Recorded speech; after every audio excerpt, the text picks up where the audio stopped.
Viewers, you are welcome to the Koko Digest Morning Show. I am your host, Yayura Awuno, and I'd like to say on behalf of Clock TV, we apologize for the delay in transmission of the Koko Digest Morning Show. And now proceeding to the lineup for today, we're going to be having the extended online and print review so that you can also call us, join in the conversation, weigh in and share your thoughts. Our WhatsApp number will be displayed onto your screens, and you can also join us via social media, particularly on Facebook and on YouTube. You can just search for Clock TV, like, share, subscribe, and then you can also join in the live stream, send your comments there as well. Now, on the lifestyle segment, we're going to be also talking about the rise of independent artists. So we're going to be seeing what goes into the industry when it comes to the independent artists with the lifestyle segment, so do stay tuned for that. But for now, let's prepare to be motivated as the festivities approach.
As always, we like to motivate ourselves and our viewers and give ourselves something to really think about, do some introspection and go within ourselves. Now, today's quote, and this quote is preparing us for the weekend also, and this quote is by Neil Gaiman, and it says that the world always seems brighter when you have just made something that wasn't there. The world always seems brighter when you've just made something that wasn't there before. This is by Neil Gaiman. And this quote is just to tell us that it's highlighting the quiet magic of creativity. Now, when you bring something into existence, an idea, a piece of writing, a drawing, a solution, even a small improvement, you transform your inner world as much as the outer one. Creation gives you a sense of agency, the feeling that you can shape life rather than just react to it. The act of making, no matter how simple, no matter how imperfect, sparks a kind of light in us. Now, it reminds us that you are capable, imaginative, active, and actively participating in the world. And that's why everything feels a little brighter afterward, because you have added something meaningful to the universe. And in doing so, you've added something meaningful to yourself. Now, as this quote says, no matter how small the thing is that you've done, whether it's a solution, whether it's an idea, even a piece of art, it brings out that light within us. And this is something we need to think about. Yes, the world, as we know it, is not the brightest all the time. There's a lot of negative things on the news. There's a lot going on. There's a lot of depressing things. And sometimes we ourselves need to look within and try our very best to also try to be some kind of light, even to ourselves and to others. It could be going back to a hobby. It could be even giving a solution to someone. It could be even bringing the positive vibes of joy and happiness. Sometimes trying to stay optimistic in times of negativity or in times of very sad, sorrowful days. It all comes down to the fact that we need to try our best to try to create something. It could be just even going out with a friend. Just the idea of doing that could bring some light to them. So this is something that I think we need to also think about very deeply. We shouldn't always look at the fact that, yes, the world, we are in dark times, or the world is not, going as we want. But we can also make the step to also bring up some light in us, and the world will be better around us and within us. Now, let's take the weather forecast after this quick break.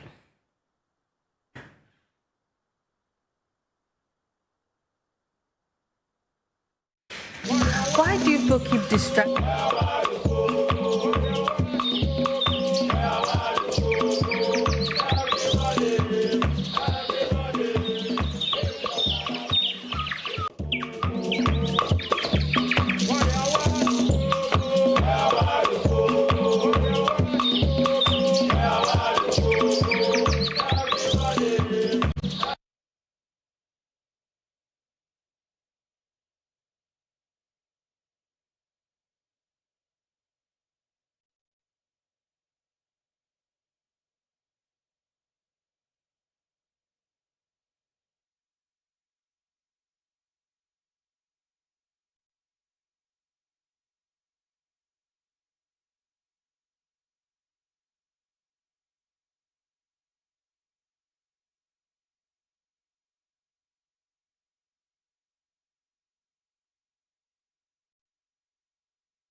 And then when they went off, then I'm like,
You're welcome back to the Koko Digest Morning Show, and if you're just tuning in, it's time for us to take our weather forecast, and this is brought to us by the Ghana Meteorological Agency, and this is a 24-hour impact-based forecast for Ghana, and so we'll have the images displayed so you can get a fair idea of what the weather is going to look like today. Now, in summary, it says here that this early morning, misty or foggy conditions will prevail over places within southern Ghana, reducing visibility.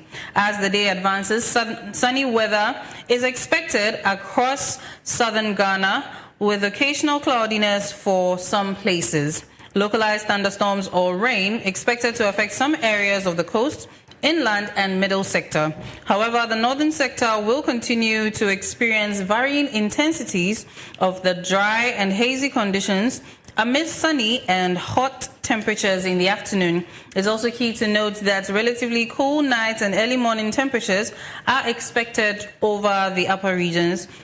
Now, this is signed by the Central Analysis and Forecasting Office of the Ghana Meteorological Agency. So, as always, we may need to keep a jacket or a pullover, sweater as we call it, strapped with that, as well as an umbrella or a raincoat. And as always, I always like to say that we need to keep safe, especially when the clouds are forming, and in order not to be finding ourselves wanting when it comes to the rains and, you know, some of these incidents that tend to happen. If you have a car and a space in it, you can offer somebody a lift to a vantage point where they can also get a car on their way home. Let's also make sure we're keeping warm and keeping safe as well.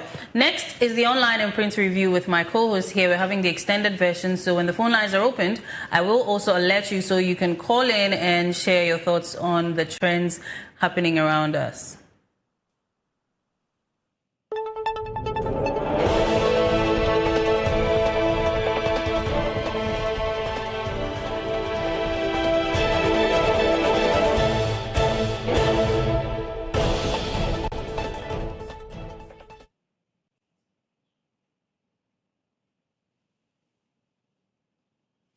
You're welcome back to the Koko Digest Morning Show, and my co-hosts are here with me as we're going to be delving into the trends, what's happening, and, you know, we would like to hear from you as well. So the WhatsApp number will be displayed onto your screens, and when the phone lines are opened, I will also alert you. You can also join us via Facebook and YouTube. Just search for Clock TV and join the live stream there and share your thoughts with us. So my co-hosts here with me are Miriam Abnadidi and Clement Yabankwe. Good morning, ladies and gentlemen. Good morning. How are we doing? How has it been?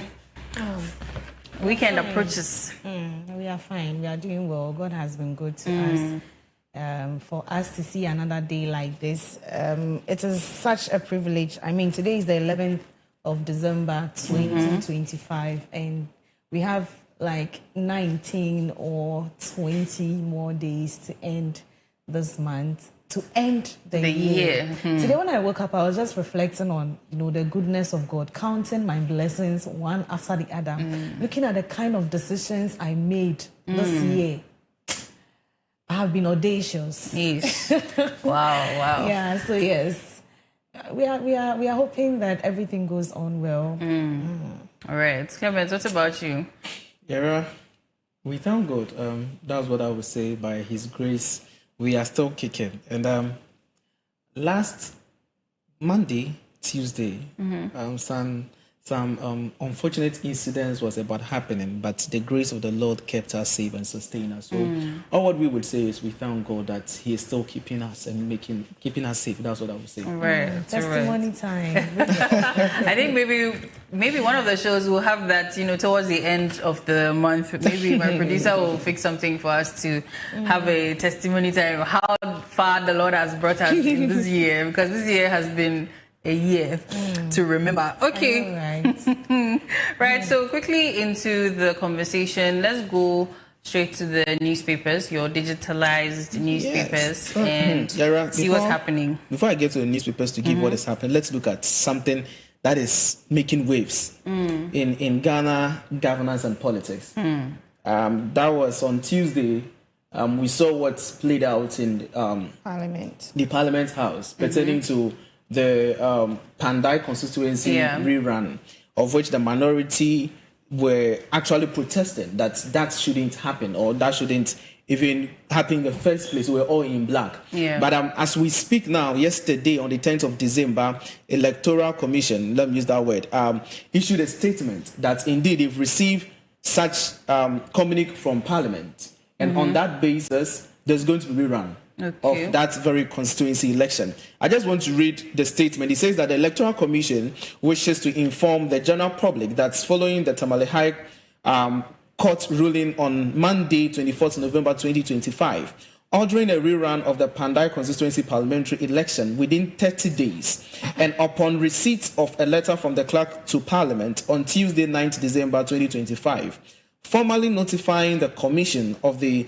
occurrence of a vacancy in the membership of Parliament, the seat of the constituency in Parliament has become vacant. On that basis, the set date for the rerun is on the 30th December 2025. That is on Tuesday, which is, let's say, a day to the end of December. And it's raising a lot of questions out there. This is what the Electoral Commission was saying. They said the rerun of the Pandai constituency parliamentary election will be conducted for only the 3 candidates who contested the 2024 parliamentary election in the said constituency. So if there is any other person who wishes to partake in this very rerun, it's not allowed per the laws of the country. It's only the people who contested the 2024 election. They are the people who are supposed to be on the ballot for the 30th of December. But the big question is NPP going to maintain that seat on the basis, because currently that seat belongs to NPP, yes, in the Parliament House. So are they going to maintain the seat, or NDC is going to snatch it, or the other candidate is going to snatch it? Well, Clement, it is good that, we have come to a consensus on, what to exactly do with that particular seat. But we also what transpired in Parliament, and it wasn't something nice, appealing. These are parliamentarians, honorables, leaders of constituencies. And one constituency has like a whole number of people, And so if we sometimes behave like that, I don't know the kind of message we are putting across to our people. A lot of people have been disappointed. People have expressed their disappointments. But me, I'm not surprised, because it started during the vetting of some of the appointed ministers. And we all saw what happened, what actions were taken against these people. When we talk about these issues, we say they have privileges, and so they are not supposed to be going through certain sanctions and punishments that an ordinary person would have, experienced. But if they were punished, if they had experienced some kind of, hard treatment, consequences, it wouldn't have gotten to this point, because this thing that has happened, we should just expect worse incidents, because these are members of Parliament too, and respect, I find a respect. You don't have one. Mimi, that is, I like the point Mimi is coming from, because that is the game. When you go to in politics, they will tell you that is the game. It's a dirty game. Yes, it's a dirty game. But no matter how, shouldn't reflect on your conduct. This is Parliament. It is different from being partisan. Like, it's different from you belonging to a political party. You are representing a whole lot of. Just imagine President John Dramani Mahama goes to a different country and exchanges blows with. So the truth of the matter is, what happened is uncalled for. Yeah. But on the other side, they will tell you that is how politics need to be played, because the minority want to be heard. And how are they going to be heard? It's by them stating a protest like what they did in Parliament, because they know their numbers is something small. So there's no other thing they can do than to stage that kind of protest. So it is another way to politics in Ghana. That has become. It's good but in Ghana. Yes, in Africa, in some of the African countries. But notwithstanding, I think it's hard time we need to correct all these things. I believe in the philosophy where we call political correctness. That is when you come and you speak about what you want to do for the country. As a member of parliament, tell us what you want to do. Not coming to counter-attack what your other opponent is talking about. What is the way forward? This very constituency you are talking about, Pandai constituency, is not like a safer seat for a political party. NDC has won it before, NPP has won it before. So it is like a swing constituency. So it's the likelihood that it might go to the other side is very high. The likelihood that the NPP might maintain it is very high. But looking at what is happening in our electoral process within these few months to elections, we've had 2 reruns. One rerun in Ablekuma. We had another one in Akutia. And all these 2 seats were won by the NDC. So people are still projecting that is NDC going to win this seat? And the question people are asking that if NDC win the seat, what are they going to use it for? Because now they have the super majority. So what at all did they want that seat for? So people are also in the point that why don't they just allow the NPP member of parliament to still maintain the seat?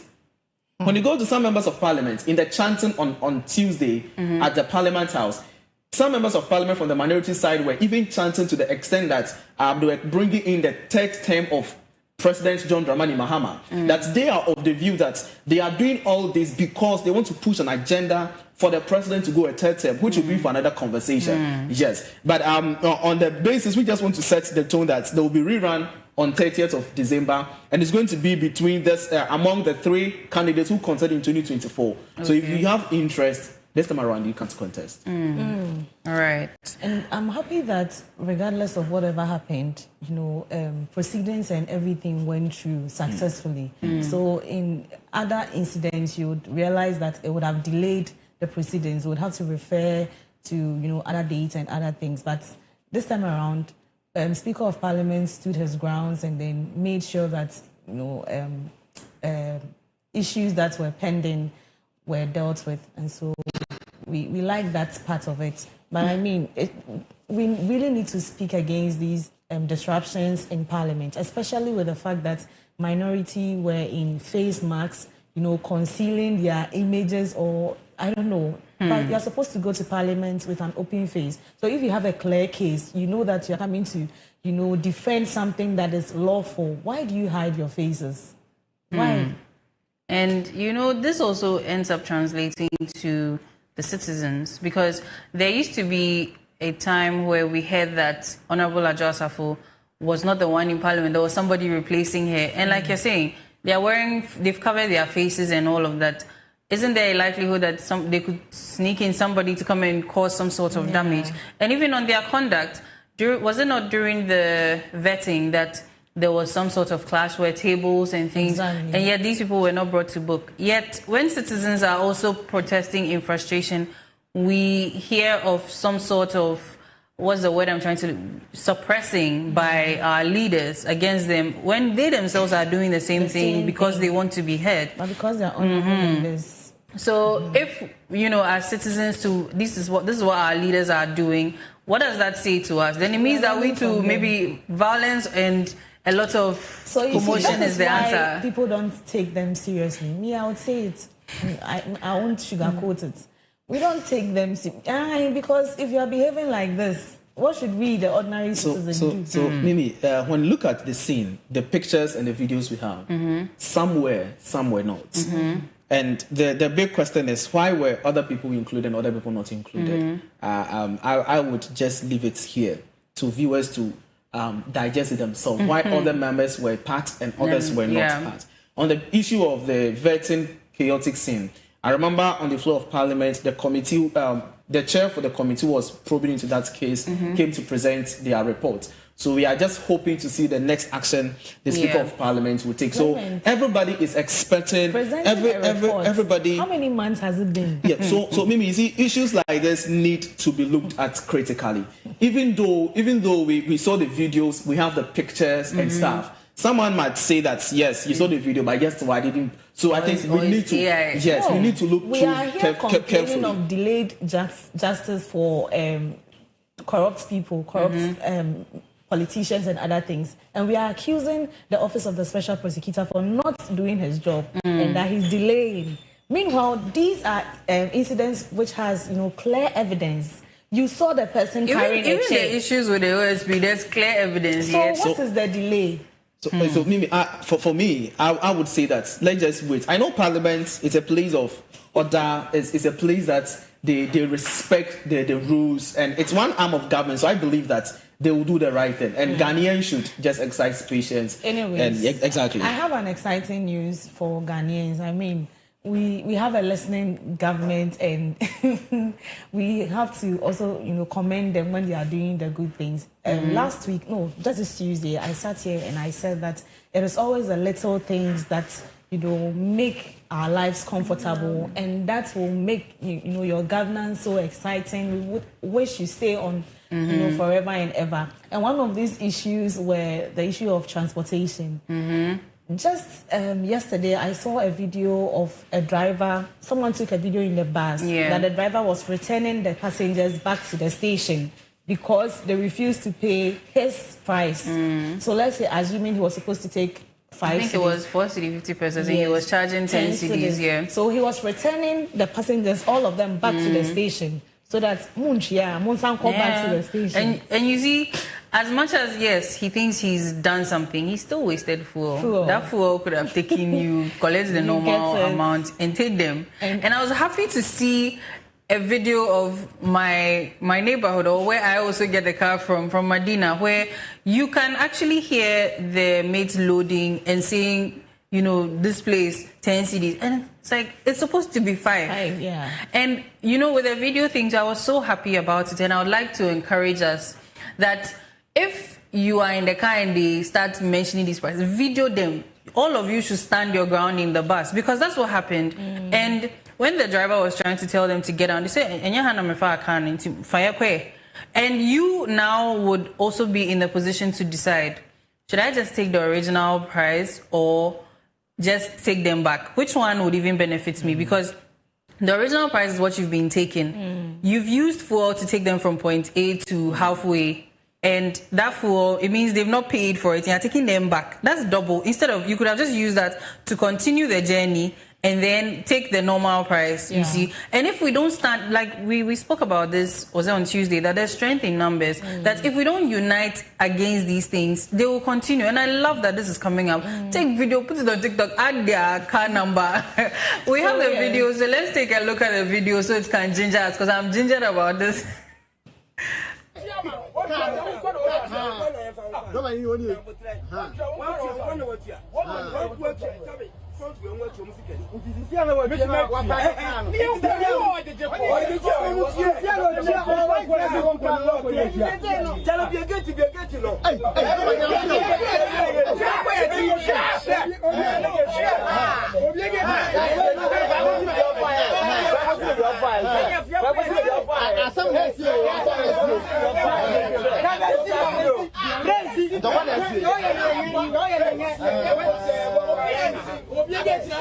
Is it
so the first video was the incident in Kumasi, Ibuakwa, and the second one is here in Accra, particularly Medina. And this is just to encourage us that we need to stand our grounds with the drivers and the maids so that they can also obey the law. And you know, another thing I've realized is that it's only sort of enforceable when there are, like, so to say, boys in the car. Yeah. The car is filled with market women and the rest.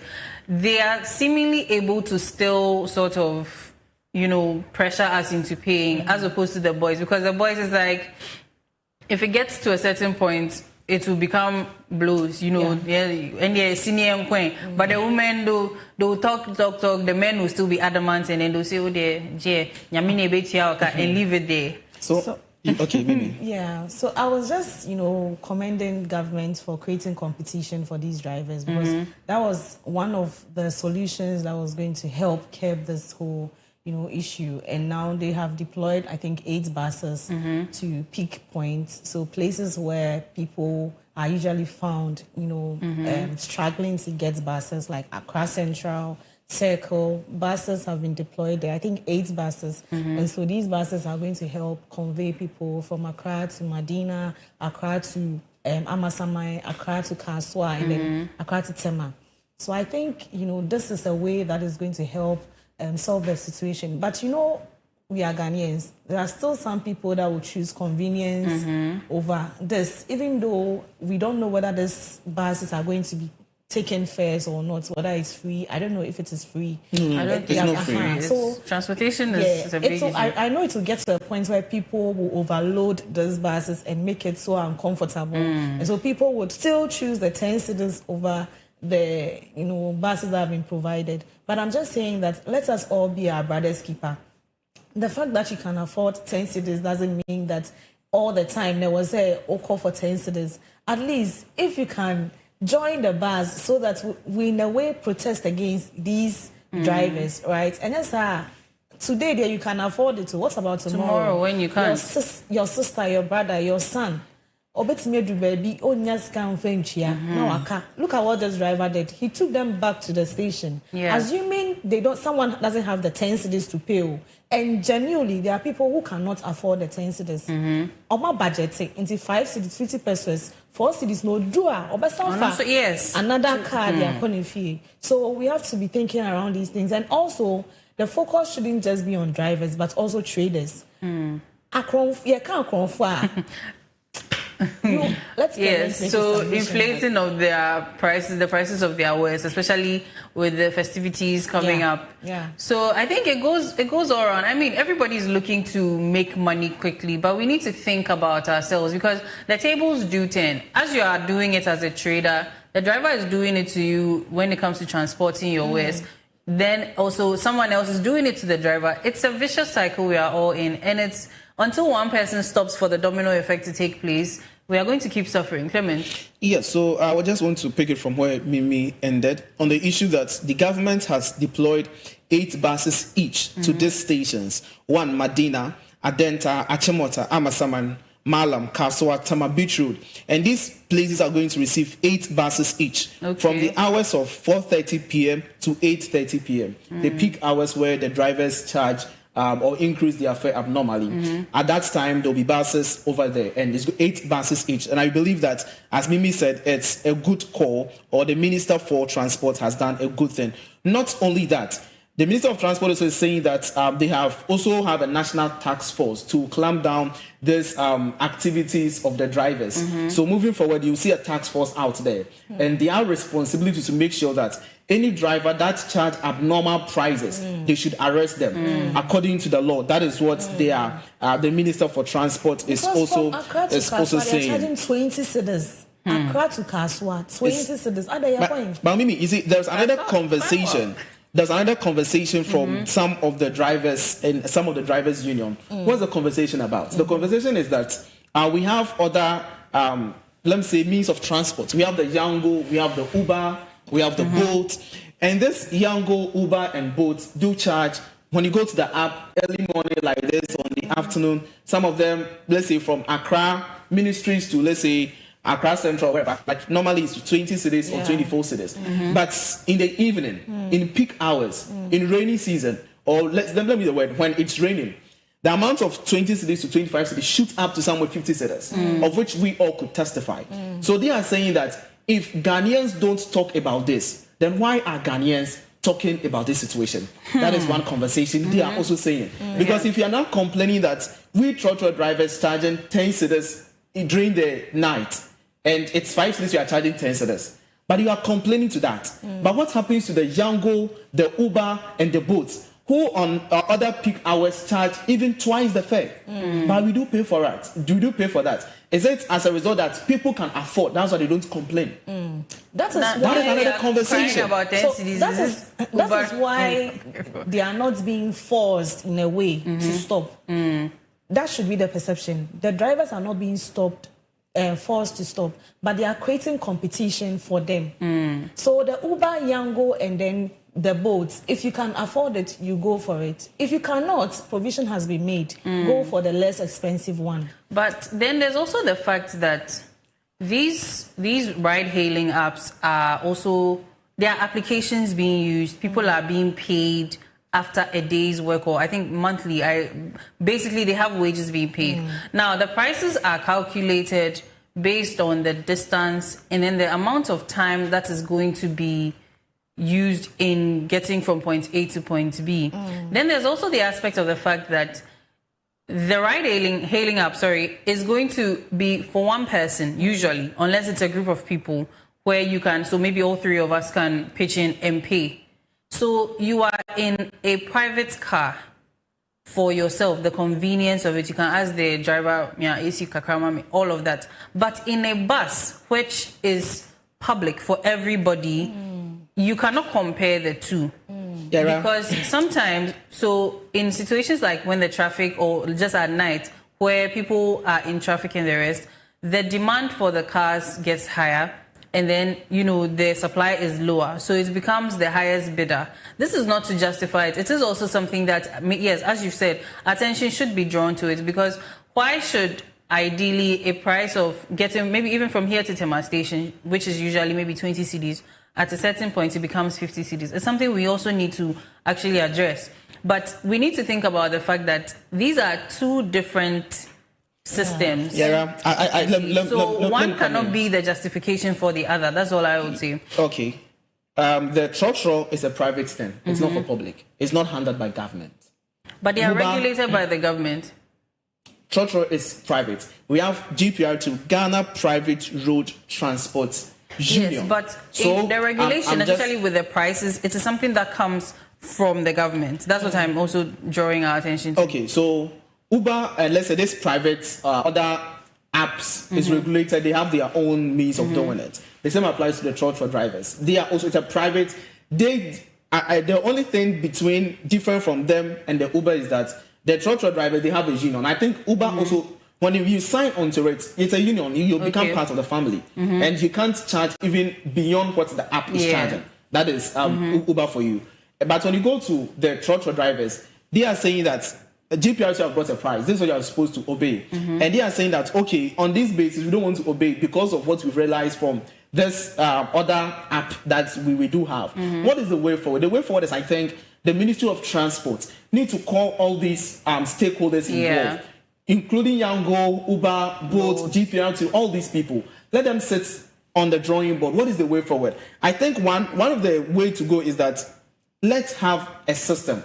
Because this Uber and stuff we are talking about is a foreign company. They have come into the country. So let's have a structure.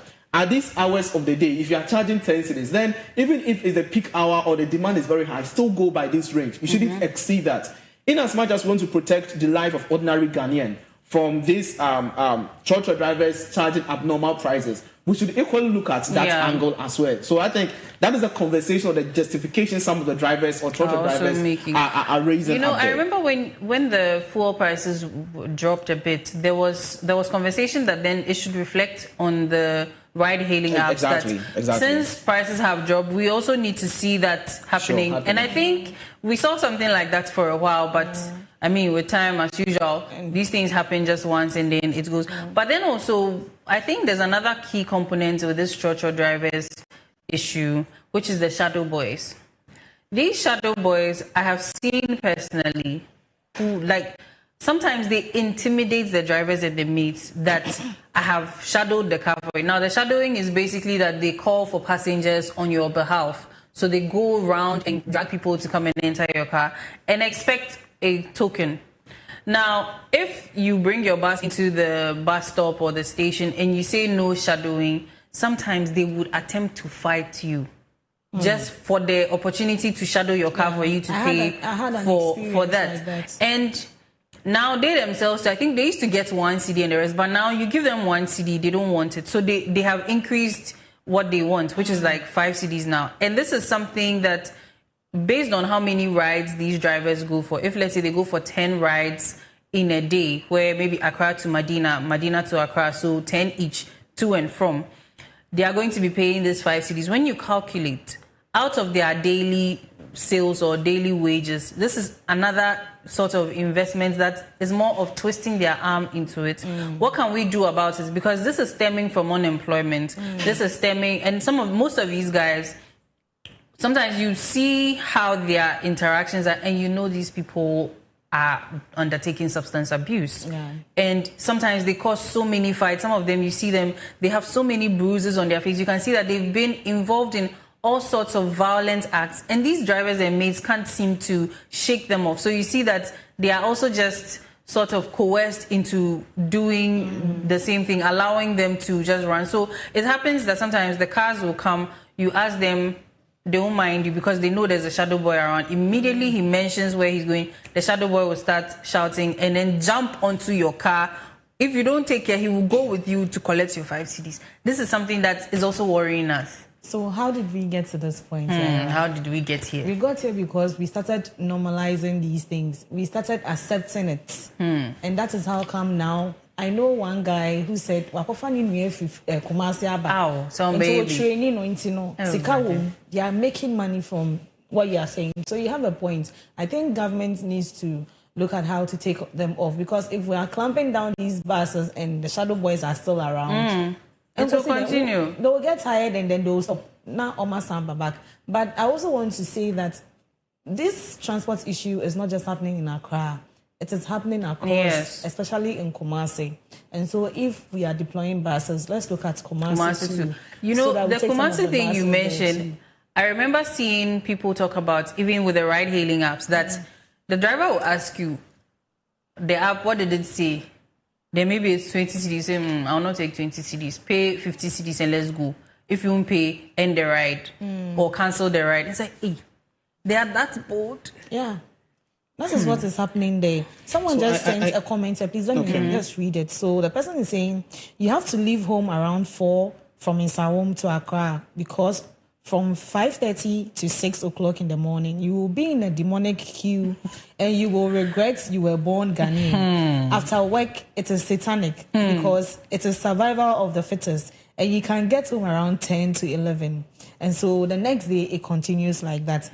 So I think the person is trying to say that the focus shouldn't just be in the evening, but in the morning as well. Right. Because for those of us that live around Pokwase, Masama, and Sawom, if you make a mistake and you get to the bus stop by 5, 6, then just know that you're going to be late.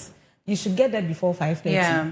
If not, you're not going to get a bus. If you will get, then you have to pay the 10 even CDs sometimes or 15 CDs. The 10, in addition to the 10 CDs, you may have stood there or chased cars for at least 30 minutes before you get. And it's so sad. Now there's a comment here. It says, thanks for the issue being discussed. This morning, Yango Commission is 32%. It is too much.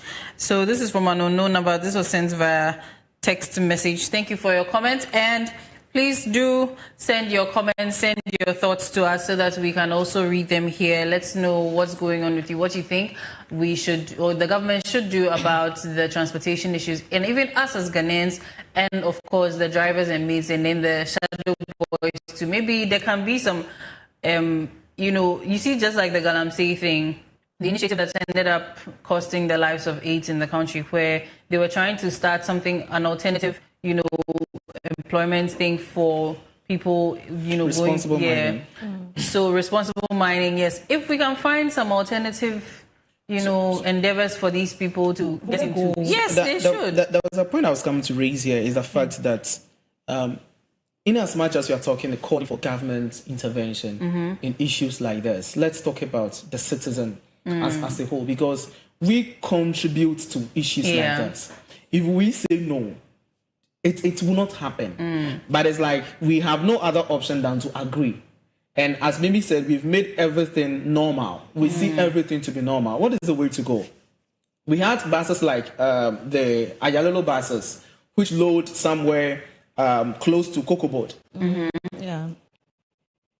These buses charge less than even the GP RTU fare. What Trotro drivers take. What is the way forward? Or what is the issue there? The issue there is these buses were sent to some stations within Accra, and citizens were not patronizing the bus. They were not patronizing it. So they need to take these buses from these areas and relocate it to another stations. So what we are calling for, what we are saying is that these new buses that are going to be deployed, 8 buses in each stations we've mentioned, when you go there, try to patronize the bus. Try to use the bus as it has been provided. Because if you don't use the bus, the intervention you are calling for will not end anywhere. Yeah, it won't end anywhere. So that is first point. I think as Ghanaians we should all look at too. The second point is that the trotro drivers too. We are all trying to build a country that works. So if you are trying to build a country that works, then you need to, there's a saying that says that your right hand takes care of the left hand, and the left hand does the same thing to the right hand. So if you are charging abnormal prices, we are in the festive season, where you would also go to the market to buy stuff for your kids, to buy stuff, go give to your in-laws, buy stuff, give it to your wife, and all these people's precious to yourself. What happens if you go there and the seller tells you that he has increased the price by 100% or by 50%? How would you feel? So in as much as we are discussing this issue this morning, we want them to understand that when you get to festive season, prices of commodities it tends to rise. It tends to rise. So let's be able to solve this situation as soon as possible. GPR2 is playing its role, but the ordinary Ghanaian, let me use a place like Kwashiman. Just Accra to Kwashiman, it's just within 20 minutes drive, of less than 15 minutes. But drivers are charging 10 cedis just from Accra to Kwashiman. Normal fare is 550 pesos. And the issue is that some citizens will not pick these cars when they come 10 cedis, but others will pick. So when others start picking, the drivers get that kind of power, and they do it every day and every day. But if, as you are saying, if we all insist that no, we will not pick this bus, but you see, with the buses, the Ayalolo buses, then there should be a cap on how many passengers, because having to stand in a bus. So, basically, Accra to, say, Oyarefa is about 2 hours, after work hours, even sometimes 2.5 or 3. Now, you're in an Ayalolo bus and you're standing the whole time because the bus has been overloaded so much that even when people who have gotten seats also alight, you won't even get the chance to sit and rest your legs a little. And these are people who have had a long day. You've gone to work. So these are all things that contribute to the fact that people were not exactly patronizing the Ayalolo bus. And then also, I remember the other day I mentioned that sometimes too, there are people with all kinds of goods in it. I think a viewer also called and said, say, in the morning you're going to work all these things. So I think I remember recommending that there could be buses for cargo and then there could be buses for passengers. So we need to make sure that, let's say, just like an elevator would write that this is the kilograms that the elevator can take, the capacity. Maybe 8 people, 6 people, 150 kg. We need to do something like that for the buses where they themselves know that, so the conductors, they know that, when all the seats are filled, maybe one person in each row can stand, then the bus is full. These things can help us too. Then you also mentioned that some people are paying for the 10 cedis. Let's also come down to our own selves and be a little realistic about it too. You've gone through the day, you are tired. You literally don't have any energy to be fighting a driver or a mate about the fares because all you want to do is get home and get the 2-3 hours of rest before you have to come back to work. So sometimes when people do that, it's not because they can afford it. It's just that it's almost like you're sacrificing something to get something. You're not sacrificing. You are contributing to the chaotic things we're experiencing in the country. We need someone to sacrifice for things to remain stable in the economy we find ourselves. So if we fail to sacrifice, how do we make things work? So I think that, Mimi, as the call should be, we all should stand. Like what these people did. They stood and they sent them back. That should be the way to go. Someone even is saying that the government doesn't need any committee to resolve this issue. We have transport planning students in the University of Cape Coast who can sit and come out with a solution in just a few days. I think it's high time we employed these students also. You know, they are still schooling, they have ideas. Mimi, the issue here is let them bring out something. Yes. Because when you bring out something, that is when the government will pick it up. Exactly. You get the point. So you don't expect the government to just come and tell you that come and do. No. You bring something on the ground. Something. Exactly. And the water. Our African setting tends to sort of dismiss the younger ones. What do you know? We've been here.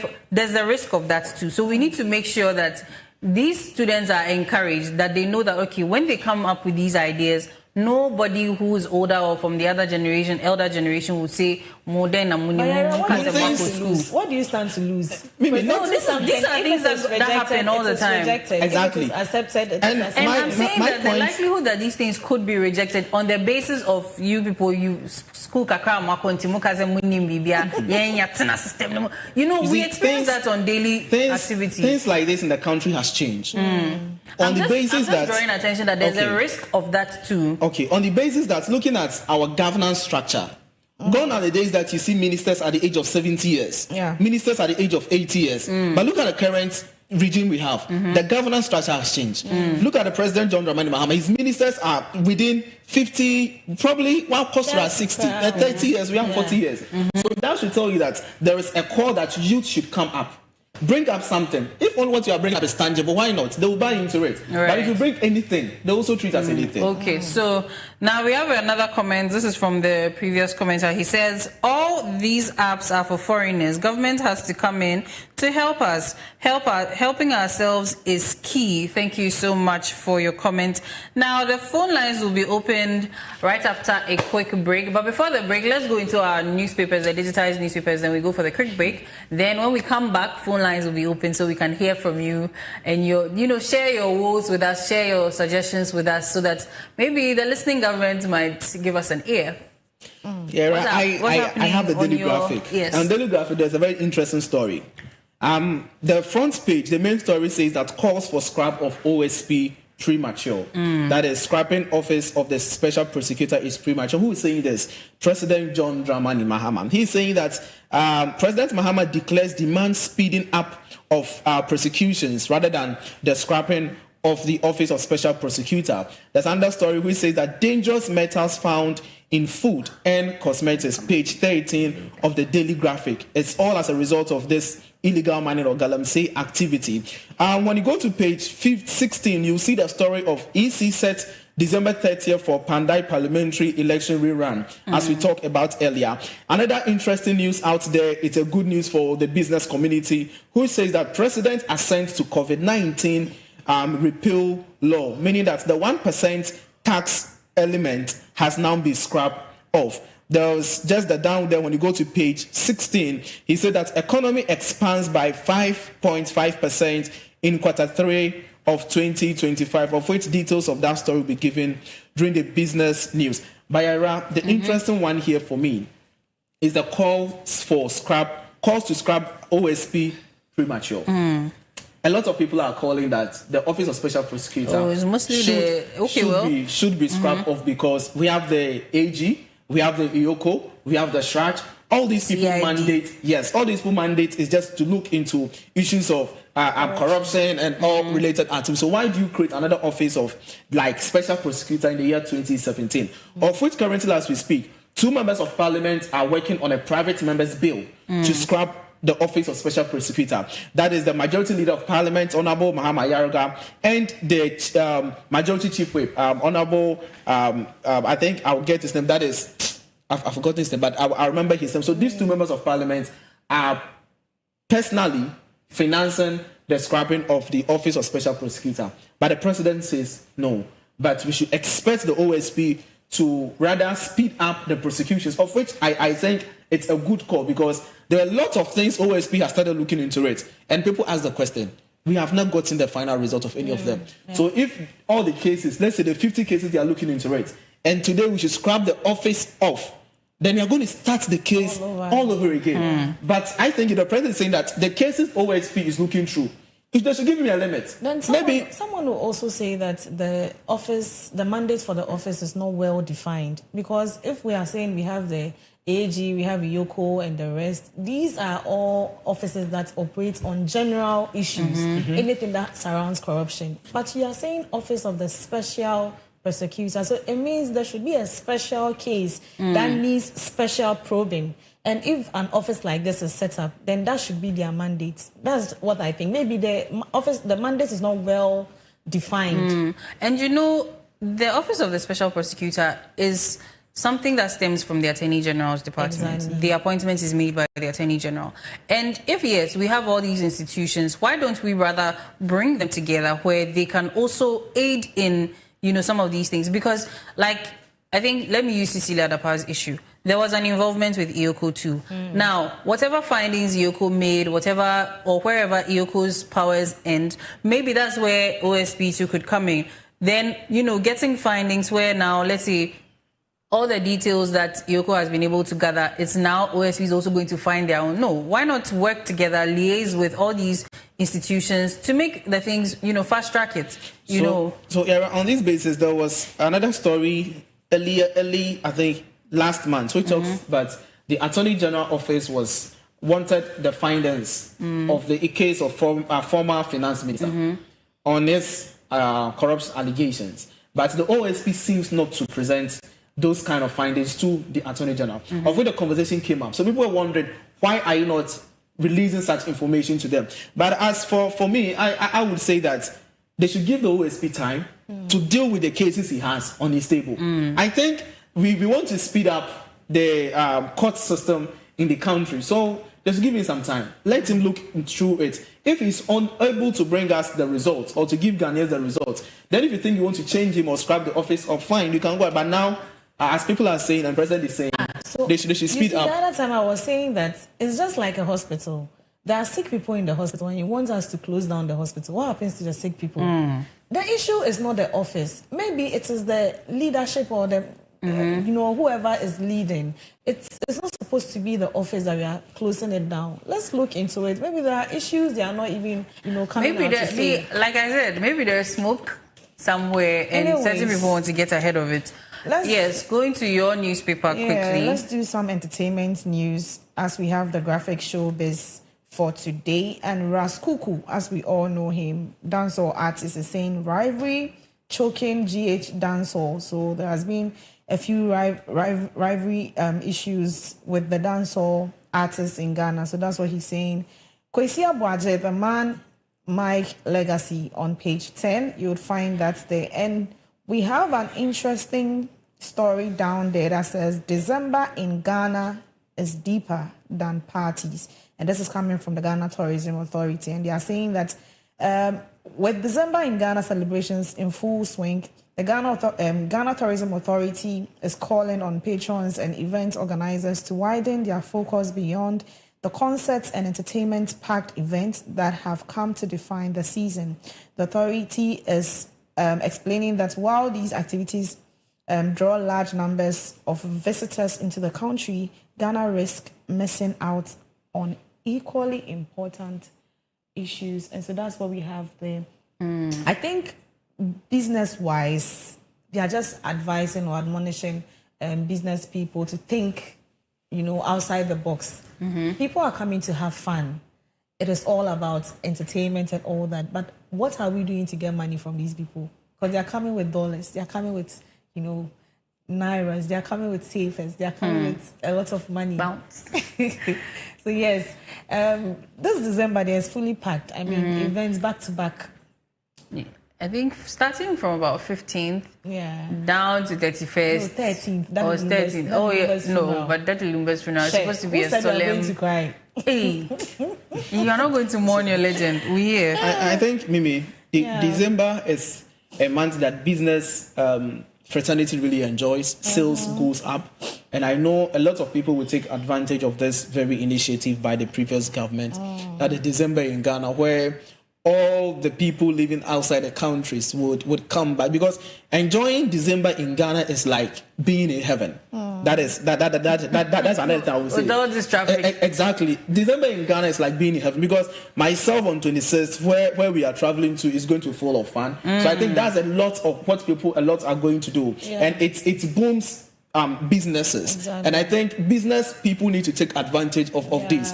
This is not the time for you to increase your price. When you increase your price, you will not buy. Let's tell our mothers and our fathers. When you increase your price, you will not buy. You will get alternative means. And that alternative means to you go patronize them. See, these influencers, I mean, there have been times where they organized, how do I put it, like business fairs where people come together to sell their products, and they were being charged. This time around, some of the programs do not even have tickets. It is free entry. And so what are you doing as a business owner? This is an opportunity for you to look for a setup, go and do something. Indomie number something you will get there, and the Indomie that you usually buy for 20-25 cedis, you get 50 cedis, 100 cedis. Because they know that there's a crowd, the demand is higher. But that being said, I've noticed that some callers are calling the WhatsApp number. It is strictly for WhatsApp only. When the phone lines are opened, I'll let you. But we have a comment here. It's pretty long. And we'll have the part 2 of the online and print review after the lifestyle, sports and business segments. So that'll be a little later in the show, give or take around 9 a.m. So you can, just stay tuned and wait for that. So I'm going to read someone's experience at the airport. And the person says, Ghana, I am ashamed. My name is Richard Asare Labi. I am heartbroken to share what happened to me at Kotoka International Airport on 5th December 2025. After 8 long years away from Ghana, 8 years of sacrifice, hard work, and dreams coming home, I finally came home from Dubai filled with joy and excitement to see my family. I bought 15 pieces of iPhone XR, each cost 1,340 Ghana cedis. As Christmas gifts for my loved ones before traveling, I made sure to do everything right. I asked Dubai Immigration, Dubai Customs, and even the airline to confirm whether I could travel with 15 iPhones. They all told me the same thing. Yes, it is allowed. 15 is the maximum number.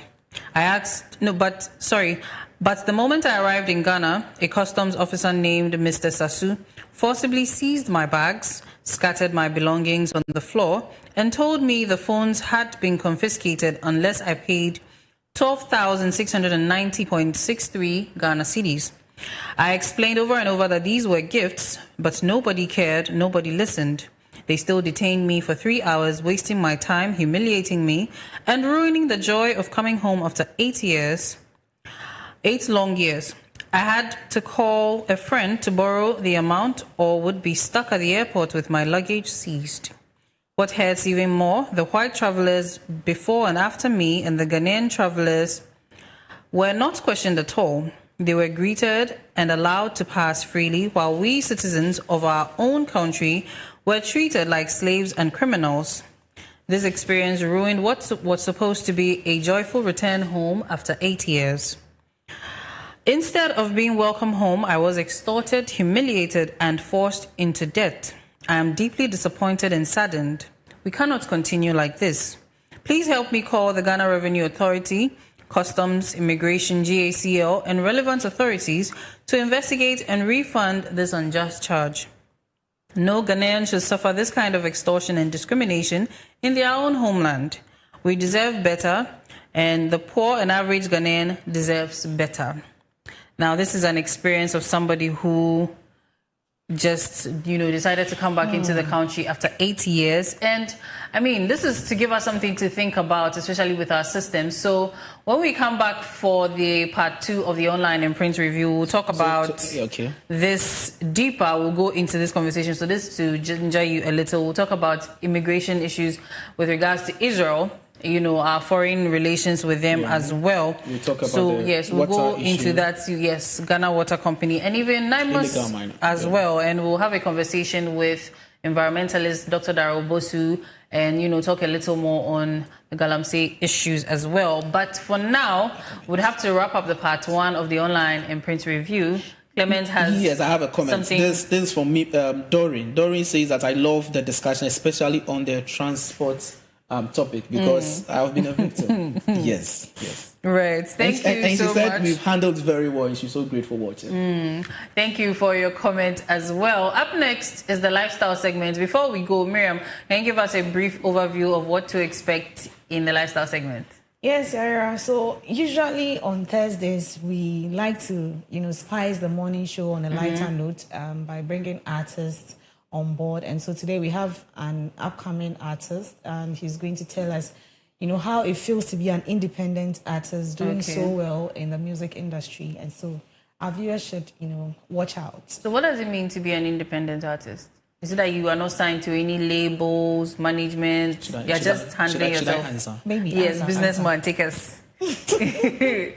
Maybe. So I think what I would say is that, there's some money still that the artist will answer that question. I hear you. So up next is the lifestyle segment. Right after that, the business and sports will also come up. Then we will come back to discuss the trending issues. So do stay tuned for that. And if you're an upcoming artist, this is a conversation you'll be very interested in. Do stay tuned.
And of course, this is the song of the moment, making waves on all platforms. I mean, 20 years of Aso having a remix and then having Stonebwoy on that song should tell you that it is deep.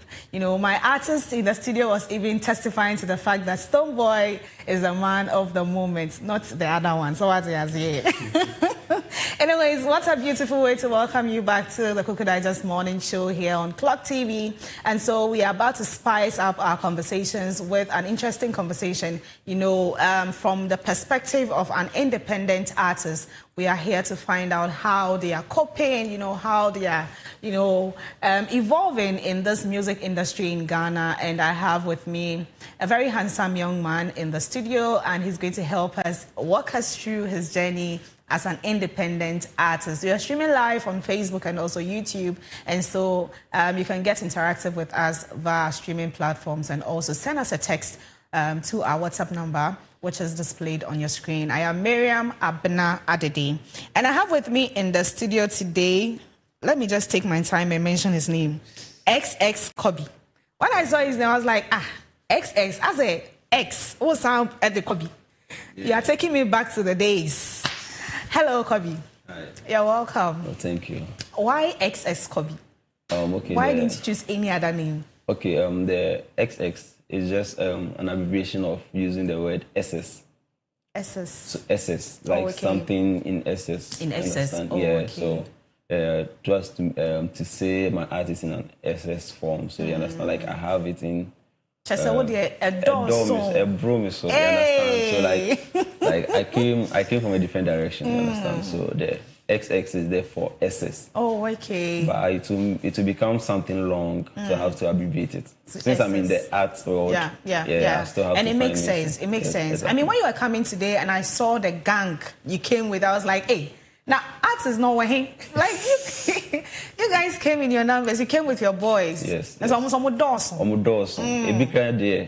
You know, it's quite unfortunate. We lost. Oh, you lost. Yeah, I lost someone important. Yeah, one of my friends. We lost their mom.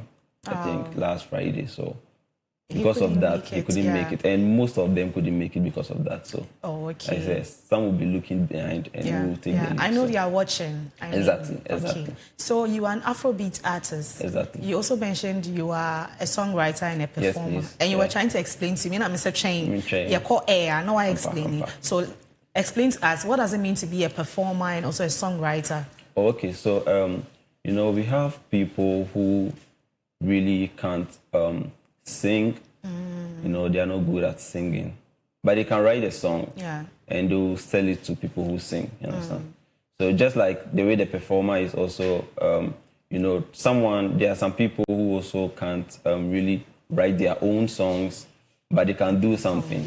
So, you know, sometimes, most times in some record labels, they have people who write songs for the artist. You understand? So they pay the people for the work, the pen game, and you know, the artist will also come for the song and the artist will record. Oh, okay. So it's just like they'll share 50-50. And so you are fortunate to do that too. You can write, you can perform. Yes, please. I told you guys, so you're deep. So what I say? You're going to have a deal, I say. Anyway, so he will give us a freestyle in the course of our conversation. But you said you're an independent artist. Yes, please. And my co-host was asking me, he said, what does it mean to be an independent artist? And so I'm an independent artist. So briefly tell us, what does it mean to be an independent artist? Okay, so before I'll start, let me say some shout outs to my friends and my family. Hey, we'll come to that, Anna. Oh, let me do that right away then. Let's go on. So my friends and my family, everyone who is watching this show, thank you so much, and I love you guys very well. Okay. Yeah. So I would say an independent artist is someone who doesn't have a contract with a label. Okay. Okay, so you know, when you're in a label, the label does the business aspects of the art for you. Okay. And you do with the performing, songwriting, singing, and the stage performance and everything. But when you're an independent artist, then you need to double up, because you're supposed to take part of the business aspect and also the creativity aspect. So an independent artist is just someone who doesn't work with the label and the person is solely taking care of every business and every aspect of the creativity. Oh, okay. Yeah. So that is what you do. Yes. You don't work under any record label. No. Please. No management. Exactly. You are just working alone. Yeah. Inshallah vibes. I see. Yeah. And so let's look at some of the advantages of being an independent artist. Okay, being an independent artist comes with a lot of advantages because I decide what to do, when to do it, and how to do it. Let's say if I was to be in a label, if the crowd more frame in a crowd, they'll be like, you are not going this one. Yeah. You're supposed to go this one. Yeah. But it was a direct communication. I decided to come on my own self without anyone telling me when to come, how to do it, understand? So that's also one of the advantages. Yeah. You have everything in your own hands. You control everything. You do where to go and everything.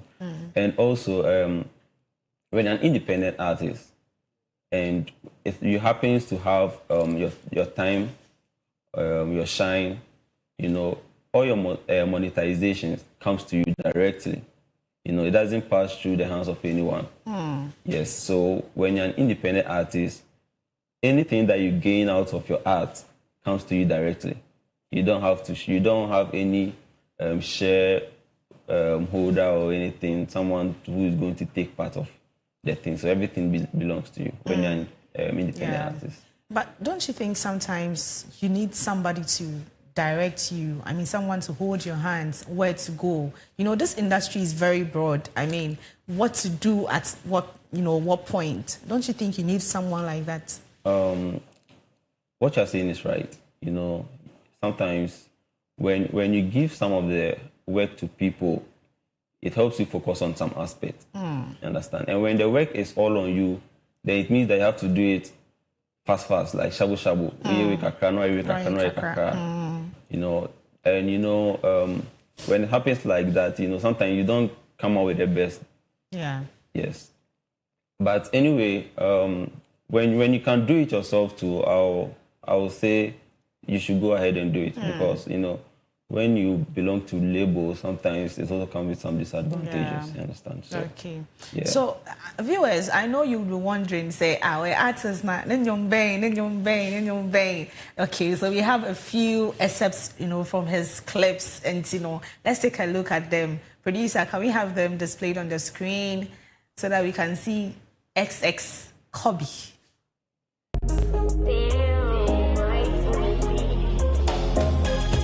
Make a take a, make a give a, make a bam range over. They call me on the phone all night. Make a shine, she could be my one keeper.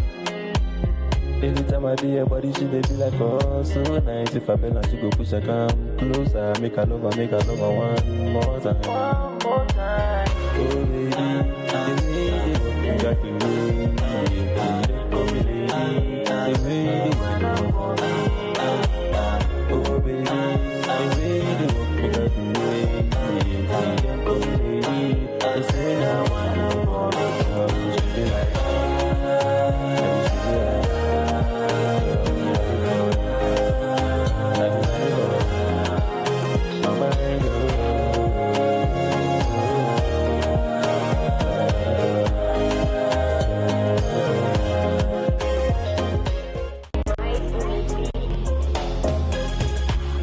make a give a, make a bam range over. They call me on the phone all night. Make a shine, she could be my one keeper.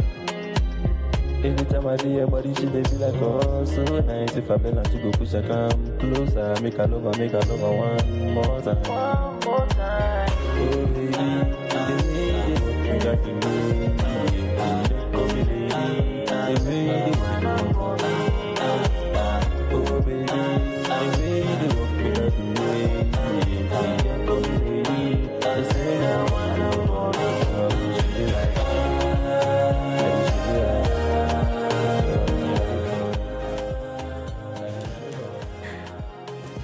Producer, please, this song, pin it for me. Why?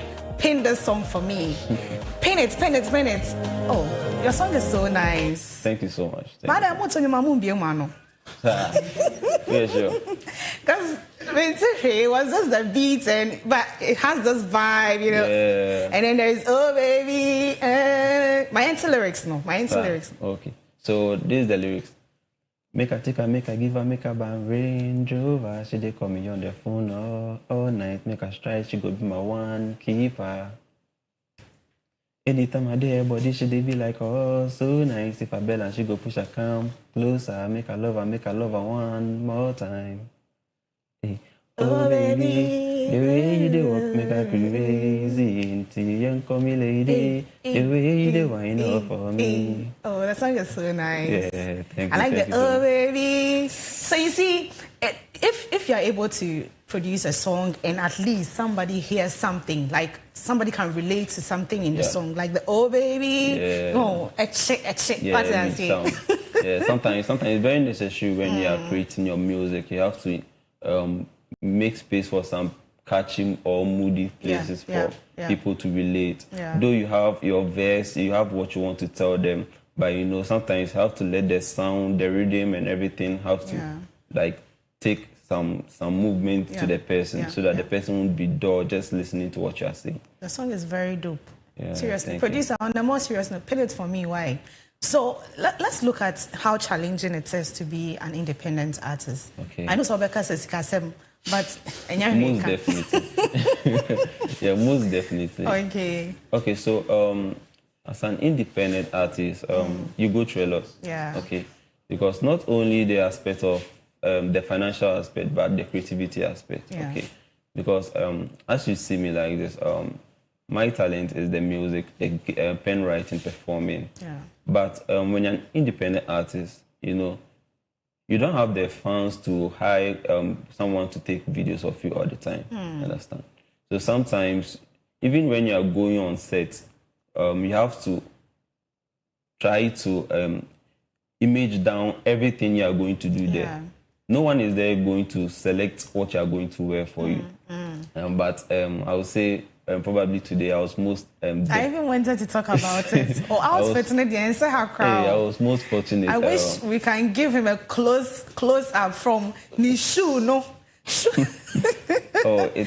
you know... From your shoe to, you know, your hair. Everything is on point. Yeah. Who styled you? Oh, please, it's Machi the Tailor on Instagram, and that's my friend. And he followed you here. Yeah. You know. Did you come with a thread and needle so that baby tia power man? With my baby, yeah. I see. Yeah, and it's amazing. It just he just used only 2 days to do it. Yeah. Yeah. When he it was even late when I told him like I'll be coming up back. If he figured out something for me. Yeah. And it's very amazing. It's so amazing. Yeah. Can he stand like? So can he stand so that we... Yes, that's Machi the Tailor. No, not even Instagram. You. I mean, the artist. Oh, okay. So that we can see... Oh, okay.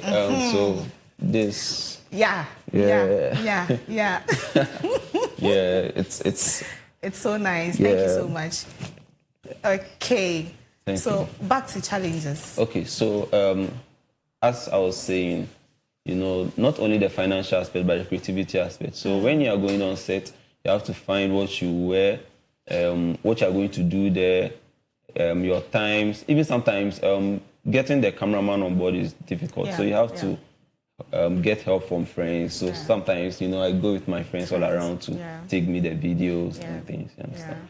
Yeah. And when it comes to the cost aspect, the financial aspect, as you can see, we are on a race with people who are investing so much in their music and things. So when you don't invest so much like that in the market, it keeps you behind. You understand? So that's some of the challenges we face. So on that note, don't you think you need to work under a record label or something? Or you still want to be an independent artist? Being under a record label, then it means we have to go in common terms. You understand? So there are some parts that I will see inside the contract that I may not like. Not like all record labels are bad, but you, the artist going into the label, you should know what you want and you should know what you are going there for. If not that, then you end up working for them, giving them what they want. Understand? Yeah, and you know, one of the things that we look forward to as an artist is your your masters. Okay. Yeah. Your masters and how do I say it? Your masters. Okay. Yeah. So you know when you have the song mastered, okay, under a label, the label takes that one. They take the master because for that one, just like I think recently one of these songs came in. How do you say it? Nipa be a Cobra. Yeah. Okay. Yeah. So that song like this, let's say if the person released a song under a label, you know, when you release a song, the song will fetch you something. When it goes out of the system, and songs doesn't expire, you understand? Yeah. Music, it can come and get a pick out from any trend, you understand? Yeah. So when a trend comes in and the song comes back on the feet, you the artist, when you don't own the masters, the money goes to someone else. It goes to the label. So most times the labels are very, very active when it comes to the how do I say it? You are giving us the terms in, you know, yes, music. Yes, the because when you masters. were mentioning masters, I was looking at master's degree, like masters. No. A master's like a master track. You know, when you record a song, it goes through processes. Yeah. Okay. We have the mix. So sometimes the mix, you get the mix to know exactly how you sounded and everything. Yeah.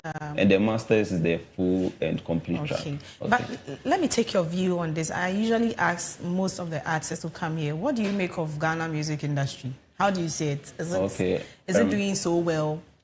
Okay, you know, when you talk about the Ghana music industry, we are doing well and it's challenging. That's how I would say it. Yeah. It's just like the Ghana national team, you understand? Yeah. It's not, we are not at the top though, but we are doing what we can do. Yeah. You understand? Because if you should compare ourselves to others, we are not there. We are not there. But also comparing to others too, we are there. So it's like we are trying. That's what I would say. Okay. Yeah, it may favor you, it may not favor you. That's how it looks like. A lot of people are also hopping on trends on social media, especially TikTok, to make their songs, you know, trend and other things. Do you also do that? Oh, not really. Not really. You're not a social media person. No. I'm not. So I'm a social media person though, but you know, like I don't do it out of trend. Sometimes I do it out of what my fans demand. Okay, not the trend. You understand? Because with this your song, if let's assume that an influencer is, you know, banging with this song, you know, that kind of thing. Yeah, it will give a trend. So so are that's you not considering that? I consider that so much, but it comes with fans. They'll charge you. They'll charge you. Yes, definitely. I see. Yeah, it comes with fans. Anyways, so I just want to understand something too. You know, as an independent artist, when it comes to productions and, you know, producing of lyrics, tunes, beats, and those kind of things, usually we see that sound engineers do that. Yes. You are talking about fans. As an independent artist, do you do that yourself or you outsource? You give it to people to do it for you? Okay, so I will say shout out to my producer, who is Bright, at Best Vibe Studio. Okay. You know, he has been doing so well lately, and you know, not all the time that we go there with the amount, but sometimes he has to cut corners for us. You understand? So, he's really trying for us. So, but as an independent artist, you know, when you have to go to the studio, it means you have to fetch it from your own pocket. Okay. Understand? And you know, in this modern day, it's like, you know, building up a studio in your own house is not that how do I say, difficult. You know, you can get some of the things, but they are money. Yeah. Because, you know, we know that technology is advancing though, but the more it advances, the more it comes out with powerful things, and powerful things really cost. Understand? Not like those days that you see Michael Jackson's studio and you see big things there. Yeah. But nowadays, you can just have some simple setup on this table and you make a good song. Okay, so it comes out from our own pockets. So you have to find some hustle, you know. So what do you do aside music? Speaking of hustling, what do you do? Okay, it's an hustle. Let's say it. Last week, the artist who came said he or hustle or niyama. Yeah. And we're like, oh, what do you do? I say, was street. We do You a also lot. do the same We thing. do a lot. Hey. Understand? You do a lot. if let's say this young someone new juma cry be ko be for my juma bebre Ejuma bang. oh And it is legal. Yeah, oh, it's legal. I don't do legal okay. jobs there. So let's talk about branding. Okay. You know, I was just complimenting you on your style and everything. Yeah. How important do you see branding when it comes to music? Okay. Branding is very important as an artist because, you know, the direction that we are going, you're not the only one on that path. Understand? A lot of people make music the way you do. A lot of people also have some things in common with you understand? Yeah. But sometimes when it becomes like, let's say we have Black Hole out there already, and you also come up with something like Black Hole will overshadow you.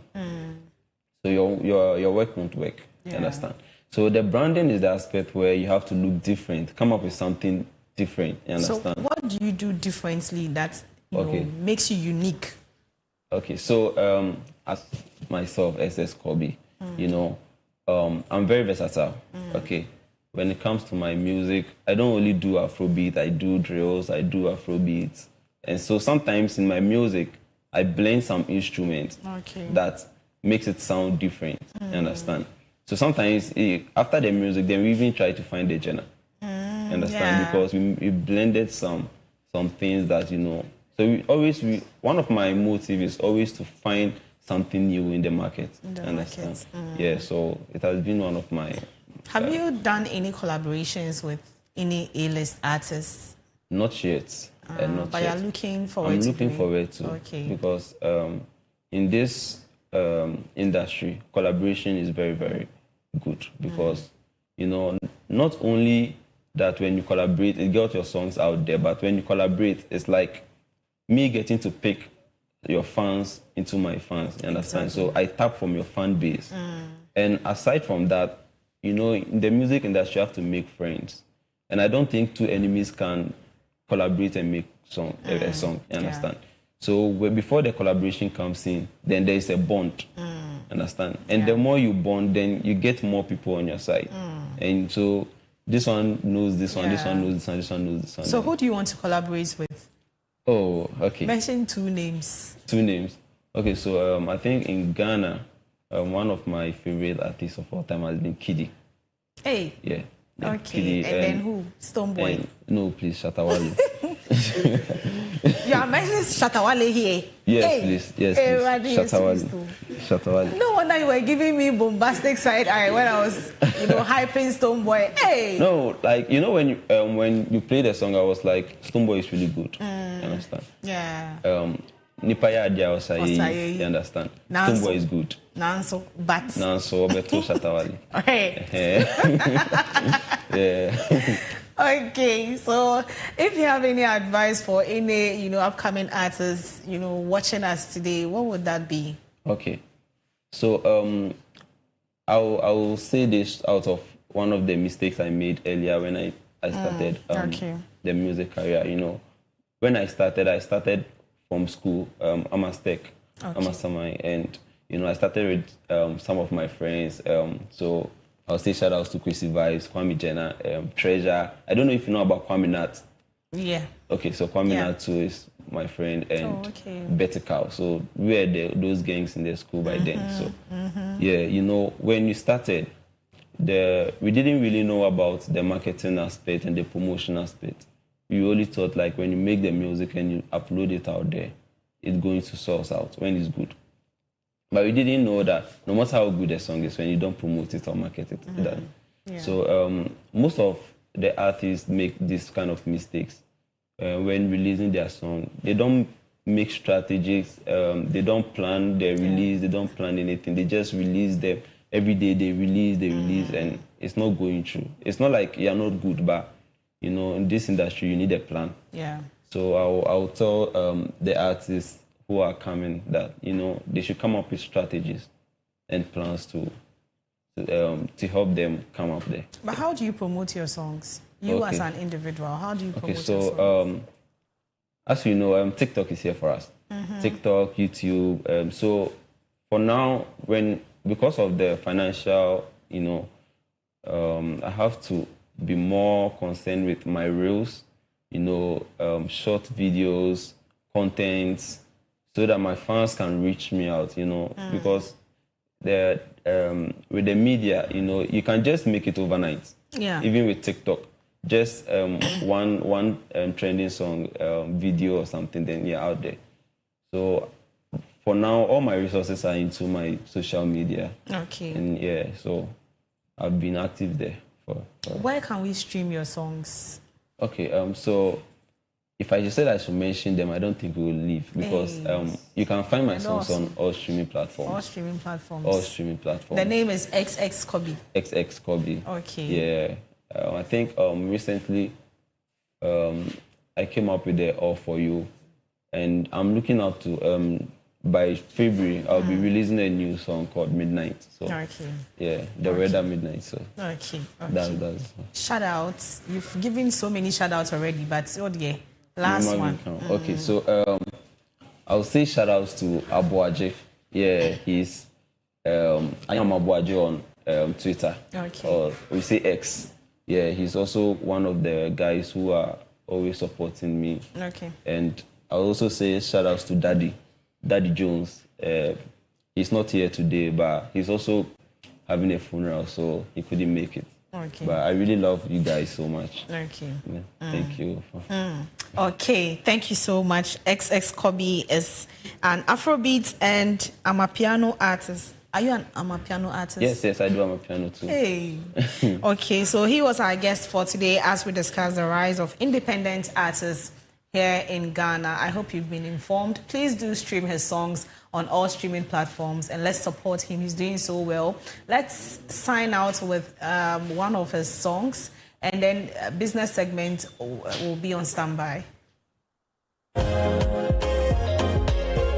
you're getting older. It's a 10 years, girl, I had your number. Reach this lost and firm like a timber. So quick, so smart, girl, like a cheetah. Girl, you be my healer. Only you can get my fever. If you want to be the screw, I'll be your driver. I be on my 10 toes, I go be fighter. Oh baby, the way you walk me got the way. Oh baby, the way you wind me up. Oh baby, the way you walk me got the way. Oh baby, I say no wind me up.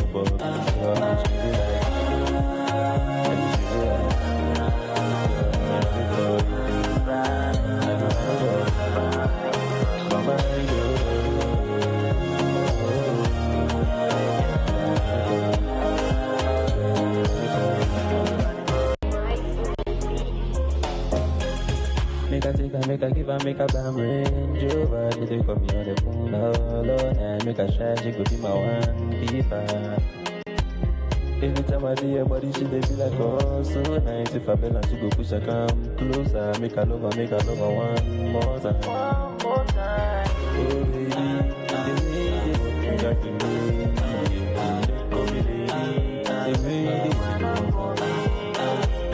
Oh baby, the way they walk me got the way.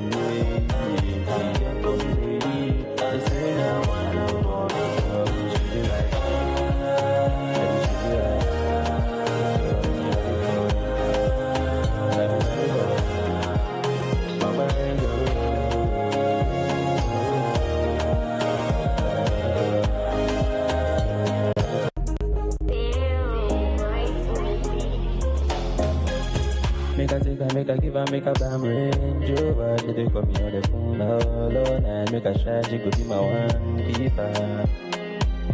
Every time I do her body, she they be like, oh, so nice. If I balance, she go push her come closer. Make a lover one more time. Oh baby, the way they walk me got the way. Oh baby, the way they wind me up. Oh baby, the way they walk me got the way.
Good morning. Welcome to the Business Update segment. I am Clement Yabankwe.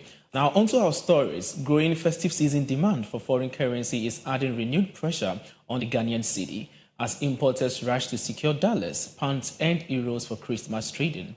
The usual fourth quarter scrambling has tightened competition for limited forex, leaving traders anxious about their ability to restock. By adjusting its gold exposure, the bank aimed to limit the impact of gold price fluctuation and reduce the need for frequent hedging within its risk limit. Although the bank continuously monitors global gold prices movement, it emphasizes that the decision is not driven by speculation. Rather, the rebalancing is a careful and prudent risk management measures, ensuring that reserve decisions support long-term stability and financial strength instead of reacting to short-term market swing. This approach is expected to enhance the efficiency. Fabak argues that consumers cannot keep paying for corruption.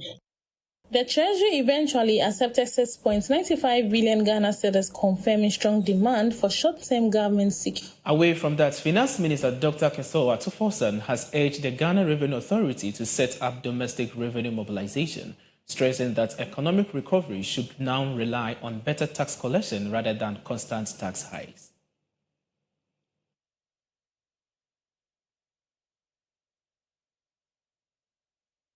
Losses.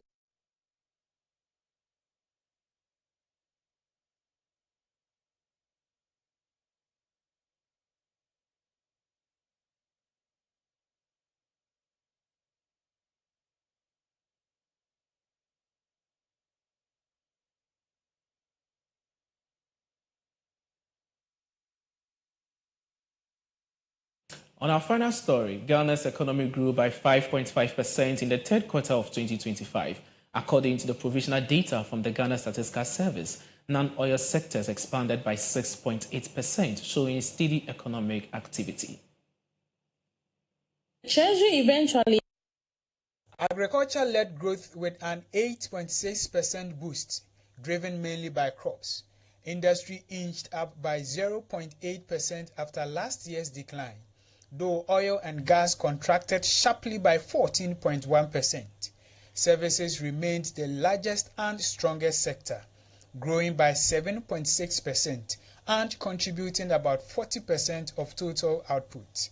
Overall, key sectors such as ICT, trade, transport, manufacturing, and crops drove most of the gains. Despite weaknesses in oil, mining, and hospitality, the data highlights the crucial role of non-oil sectors in sustaining Ghana's economic momentum. Thank you for staying with us for the Business Update segment. I am Clement Yabankwe. Do enjoy the rest of the show.